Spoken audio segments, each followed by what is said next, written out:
Hello fighters and welcome back to the channel. उम्मीद करती हूँ कि आप सबकी तैयारी बहुत अच्छी चल रही होगी।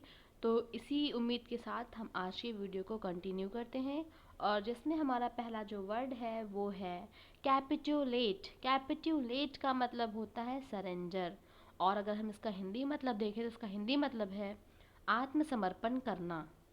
अब हम कैपिटुलेटिव के सिनोनिम्स देखेंगे जो कि हैं गिवन या फिर यील्ड, और इसके एंटोनिम्स हैं resist.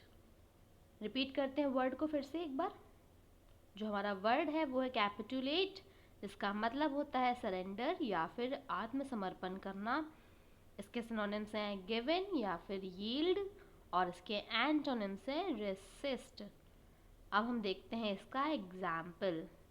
The patriots had to capitulate to the enemy forces. मतलब जो पैट्रियट्स हैं उनको एनिमी फोर्सेस के सामने आत्मसमर्पण करना पड़ा।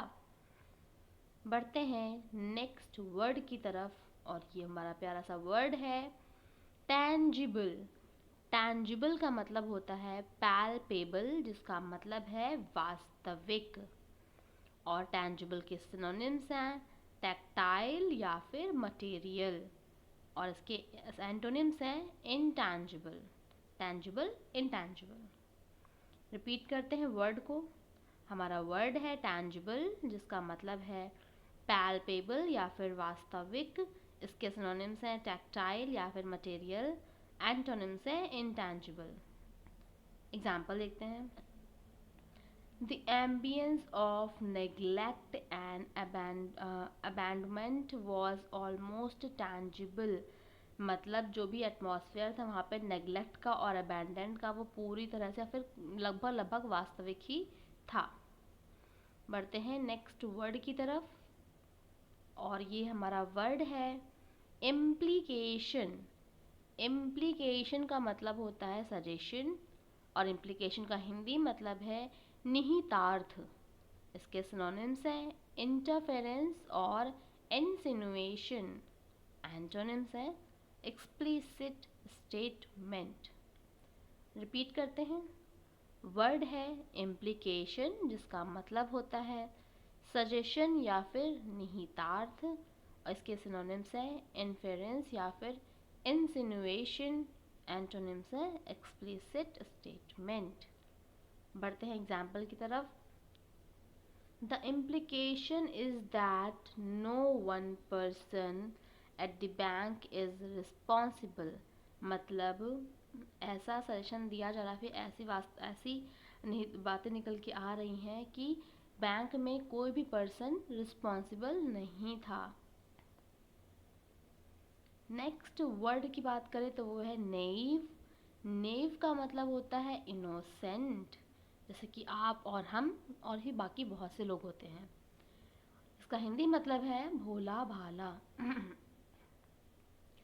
नेव के सिनोनिम्स हैं अनसोफिस्टिकेटेड या फिर आर्टलेस, और इसके एंटोनिम्स हैं सोफिस्टिकेटेड। वर्ड को रिपीट करते हैं। हमारा वर्ड है नेव, जिसका मतलब होता है इनोसेंट या फिर भोला भाला। इसके सिनोनिम्स हैं अनसोफिस्टिकेटेड या फिर आर्टलेस, और एंटोनिम्स हैं सोफिस्टिकेटेड। एग्जाम्पल देखते हैं। I had a sweet naive look when I smile.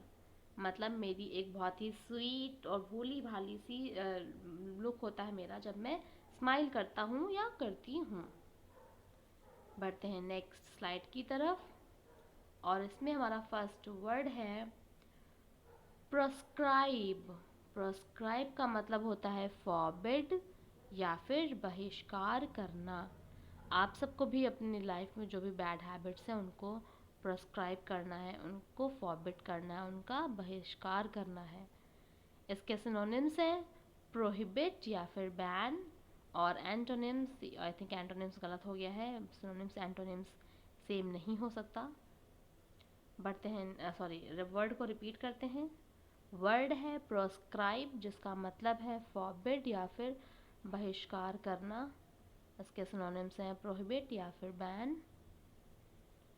देखते हैं इसका example. Strikes remained proscribed in the armed forces, मतलब जो स्ट्राइक्स हैं वो आर्म्ड फोर्सेस तक ही, आर्म्ड फोर्सेस में ही बहिष्कार कर दी गई या फिर फॉरबिड कर दी गई।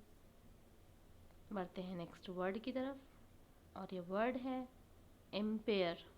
इम्पेयर का मतलब होता है डैमेज, और इम्पेयर का हिंदी मतलब है क्षीण करना। इसके सिनोनिम्स हैं हार्म या फिर डिमिनिश, और एंटोनिम्स हैं इम्प्रूव।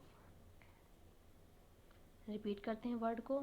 वर्ड है इम्पेयर, जिसका मतलब है डैमेज या फिर क्षीण करना, और इसके सिनोनिम्स हैं हार्म या फिर डिमिनिश, एंटोनिम्स हैं इम्प्रूव। और एग्जाम्पल की तरफ बढ़ते हैं।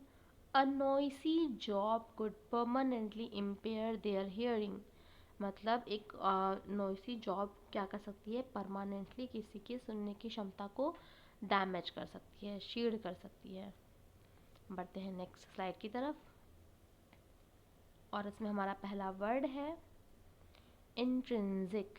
इंट्रिंसिक का मतलब होता है इनहेरेंट या फिर अंतर्भूत, और इसके सिनोनिम्स हैं इनेट या फिर इनबॉर्न, और इसके एंटोनिम्स हैं एक्सट्रिंसिक।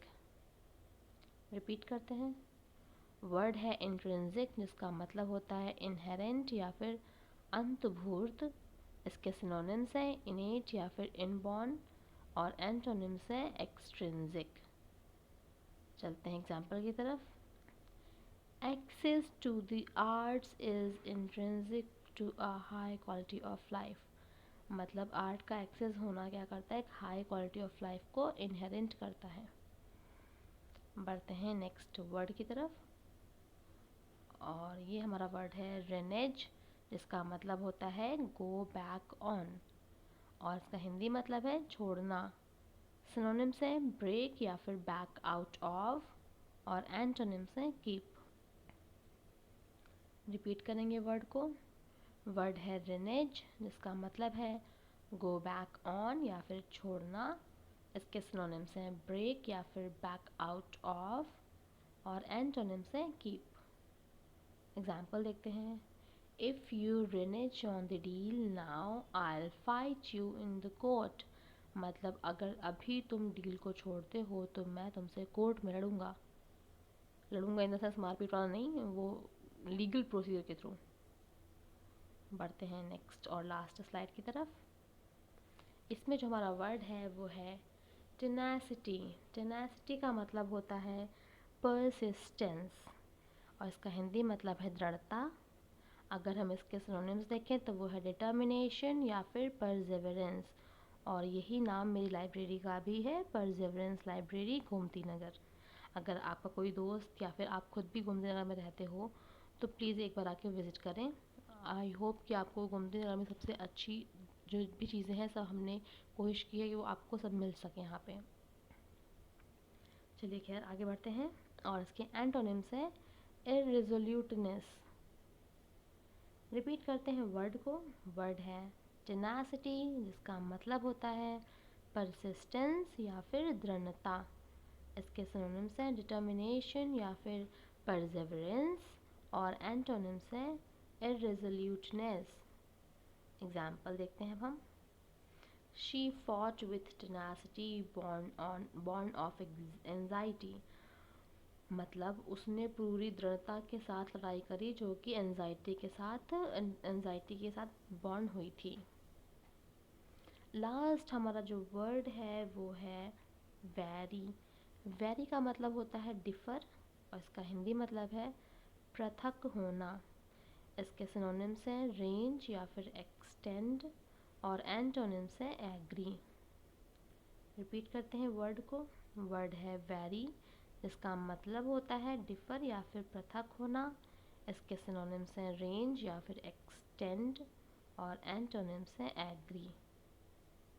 एग्जाम्पल देखते हैं।